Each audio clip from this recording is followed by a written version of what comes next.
A customer opens a checking account and a savings account at a bank. They will deposit a maximum of $600, some in the checking account and some in the savings account.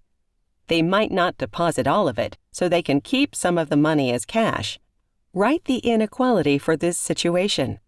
Let X be the amount in checking and Y be the amount in savings. The inequality will be X plus Y is less than or equal to 600. First, solve X plus Y is less than or equal to 600 for Y.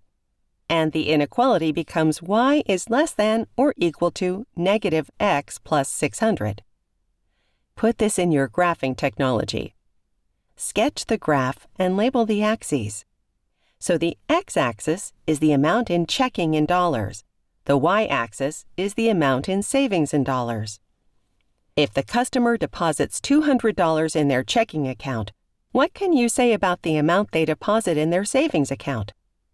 Substitute 200 in for x and then solve for y. They must deposit $400 or less in their savings account. The answer is D. The bank requires a minimum balance of $50 in the savings account.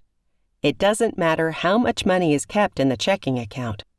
What can you say about the amount deposited in the savings account? The amount in savings has to be at least $50, so Y is greater than or equal to 50.